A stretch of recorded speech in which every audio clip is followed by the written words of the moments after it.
Hi friends, welcome to god is great 73కి స్వాగతం.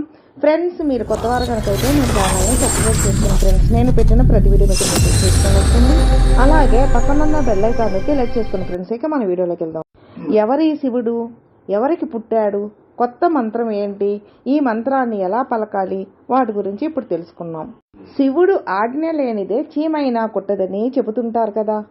సృష్టిలో జరిగే ప్రతి విషయానికి మూలం శివుడే.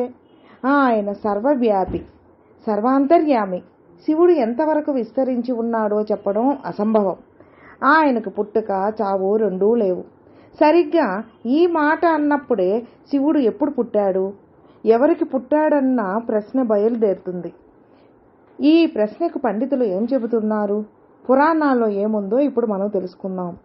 శివుడు ఆది దేవుడు, స్వయంభు. ఆయనకు తల్లిదండ్రులు లేరు. స్వయంభు అంటే తనంతట తానుగా వచ్చినవాడని అర్థం.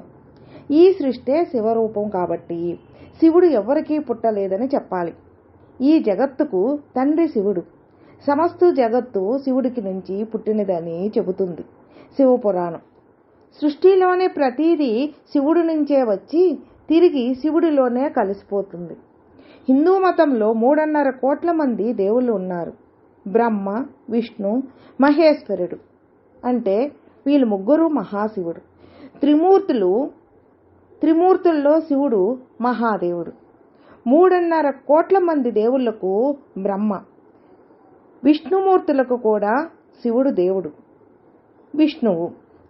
బ్రహ్మ కూడా శివలింగారాధన చేస్తుంటారు. శివ శివ అనేది కూడా ఒక కొత్త మంత్రం. శివుడు ఎలాగైతే అందరినీ దగ్గరకు తీసుకుంటాడో అలాగే అందరినీ క్షమించగలడు కూడా. ప్రస్తుతం హైటెక్ యుగంలో ప్రతి విషయానికి కోపడే వాళ్ళను, నిరుత్సాహపడే వాళ్ళను చూస్తున్నాం. అన్నింటికీ గట్టిగా అరిచే వాళ్ళను చూస్తున్నాం. ఇలాంటి పరిస్థితుల్లో ఓం నమః శివాయ అనే ఒక మంత్రాన్ని నెమ్మదిగా చదువుకోండి. ఈ మంత్రం ప్రశాంతతను తీసుకొస్తుంది. కాబట్టి ఈసారి ఎప్పుడైనా కోపం వస్తే గట్టిగా ఒక ఇంగ్లీష్ మాటతో అరవకుండా ప్రశాంతంగా శివ అనండి. అలాగే ఏదైనా మంచి జరిగినా శివ అనండి. శివుడి గుణాలు ఎన్ని తెలుసుకున్నా, దాని నుంచి వచ్చే శివతత్వాన్ని ఎంత అర్థం చేసుకున్నా, అవన్నీ ఈ ఒక్క మంత్రంలో మీకు ప్రశాంతతను తీసుకురాగలిగితే శివుణ్ణి మీరు అర్థం చేసుకున్నట్టే. శివం, శంకరం అన్న మాటల్లోనే శివతత్వం అంతా దాగి ఉంది. మంచి శాంతి మంత్రాలన్నీ ఈ ఒక్క మాటలోనే దాగున్నాయి. అలాగే ఈ చిన్న మంత్రం ప్రమాదాల నుంచి రక్షణ ఇస్తుంది కూడా.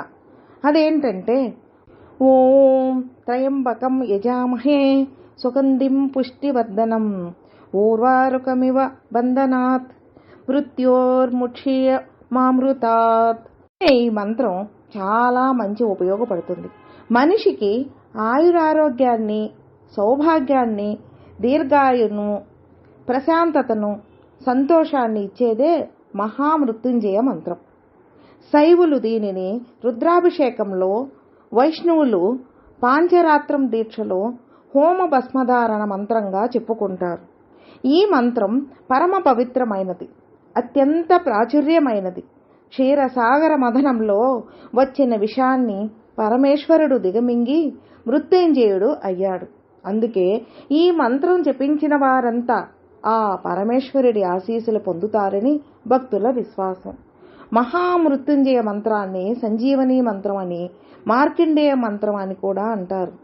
అనుకోని ఆపదలు చుట్టుముట్టినప్పుడు, బతుకుపై విరక్తి కలిగినప్పుడు కాసేపు ఈ మంత్రాన్ని పఠిస్తే మానసిక ప్రశాంతత లభిస్తుందని పండితులు చెబుతారు. సకల రోగాల నుంచి ఉపశమనం కల్పించి, అపమృత్యు భయాన్ని తొలగించి, ప్రమాదాల నుంచి రక్షించే శక్తి ఈ మంత్రానికి ఉంటుందంటారు. అర్థం ఏమిటంటే, అందరికీ శక్తినిచ్చే మొక్కంటి సుగంధభరితుడు అయిన శివుడిని నేను పూజిస్తున్నాను. దోసపండును తొడిమ నుంచి వేరు చేసినట్టు మృత్యుబంధనం నుంచి నన్ను విడిపించి అమరత్వాన్ని ప్రసాదించగాక అని అర్థం. ఈ మంత్రాన్ని నిత్యం 3 సార్లు లేక 9 సార్లు కుదిరితే 108 సార్లు పారాయణం చేస్తారు. ఈ మంత్రాన్ని భక్తిపూర్వకంగా జపిస్తే దైవ ప్రకంపనలు మొదలై చుట్టూ ఆవరించి ఉన్న దుష్టశక్తులు మాయమవుతాయి. ఎందుకంటే ఈ మంత్రాన్ని పఠించిన వారి చుట్టూ ఓ శక్తివంతమైన వలయం ఏర్పడుతుందని చెబుతారు. అందుకే ప్రమాదాల బారు నుంచి, దురదృష్టం నుంచి బయటపడేందుకు మృత్యుంజయ మంత్రాన్ని పఠిస్తారు. ప్రాతకాలంలో అయినా, సంధ్యా సమయంలో అయినా, ఎప్పుడైనా మహామృత్యుంజయ మంత్రాన్ని పఠించవచ్చు. ఓం ఓం అంటే భగవంతుడు సూక్ష్మ జ్యోతిగా వెలిగిన వెంటనే ఓం నాదం వినబడిందని, అదే ప్రణవనాదమని, అదే ఓంకారమని చెబుతారు. ఇదొక శక్తి స్వరూప ధ్వని. ఆ ఊ మా సంగమమే ఓంకారం. ఋగ్వేదం నుంచి ఆకారం, యజుర్వేదం నుంచి ఊకారం, సామవేదం నుంచి మాకారాలు, ఈ మూడింటి సంగమంతో ఉద్భవించిన ఓంకారం అత్యంత శక్తివంతం. అందుకే ప్రతి మంత్రం ఓం అని ప్రారంభమవుతుంది. ఓంకారం శుభాన్ని కలిగిస్తుంది. త్రయంబకం అంటే భూత భవిష్యత్ వర్తమానాలను ప్రతిరూపం. త్రినేత్రం శివుని నుదుటి మధ్యలో ఉన్న సూక్ష్మరూప నేత్రం మూడవది. దీనినే జ్యోతిర్మఠం అంటారు. శివుడు మూడో కన్నుకి దాహక శక్తి, సంజీవన శక్తి రెండూ ఉన్నాయి. అందుకే త్రయంబకం అని కీర్తిస్తున్నాం. యజామహే అంటే ధ్యానిస్తున్నా అని అర్థం. సర్వవేళలా మనకు రక్షగా ఉన్న స్వామిని మనస్ఫూర్తిగా ధ్యానిస్తే అంతకు మించిన శుభం ఏముంటి? పాల సముద్రం నుంచి బయటకు వచ్చిన విషం ప్రపంచాన్ని నాశనం చేయకుండా తన గొంతులో దాచుకున్న స్వామిని ప్రార్థించడం కన్నా ఈ జన్మకు ధన్యం ఏముంటుంది? సుగంధికం. సు అంటే మంచిదైన గంధ అనే సువాసన ద్రవ్యాన్ని వెదజల్లినట్టు తన భక్త వాత్సల్యంతో సుగంధాన్ని వెదజల్లుతున్నాడు శంకరుడు. ఆయనకు పిల్లలంటే ఎంతో ప్రేమ. అందుకే మందిరం అడగడు, అలంకారాలు అడగడు, భారీ పూజలు అడగడు. ఓ చెట్టు కింద శివలింగం పెట్టి చెంబుడు నీళ్లు, బిల్వదళాలు వేస్తే చాలు, పొంగిపోతాడు. పుష్టివర్ధనం. సకల చరాచర సృష్టంతా శివుడి ఆధీనంలోనే ఉంది. ఆయనే అందర్నీ కాపాడుతాడు. అందుకు ఉదాహరణే గుహుడి కథ. గుహుడనే వేటగాడు ఓ రోజు వేటకు వెళ్లి అలసిపోయాడు. చీకటి పడినా గాని ఒక్క జంతువు దొరకలేదు. ఈలోగా పులి గాండ్రింపు వినబడడంతో చెట్టెక్కాడు. అది మారేడు వృక్షం. ఆ పులి చెట్టు కిందే ఉండడంతో దానిని అదిలించేందుకు ఆకులు తెంపి విసరడం మొదలుపెట్టాడు.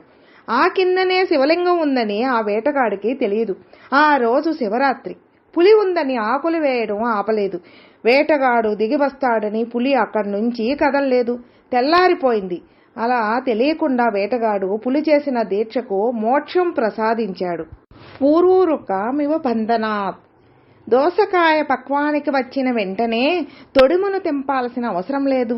దానంతటా అదే విడిపోతుంది. అలా భగవానుడిని మనం అడగాల్సిన అవసరమూ లేదు. భక్తితో ప్రార్థిస్తే సమస్యల నుంచి ఆయనే గట్టెక్కించేస్తాడు. మృత్యోరుచిష్య. అపమృత్యు భయాన్ని తొలగించి మృత్యువు నుంచి కాపాడే సర్వేశ్వరుడు శంకరుడే.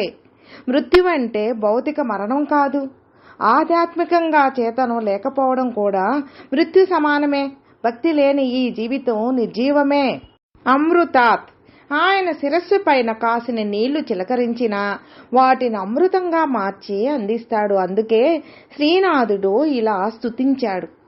శివుని శిరసమున కాసిన్ని నీళ్లు చల్లి పత్తిరిసుమంత నెవ్వడు పారవైచు కామధేను వతడింతగాడి పసర మల్ల సురసాకి వానెంత మల్లె చెట్టు అని శ్రీనాథుడు ఇలా స్తుతించాడు.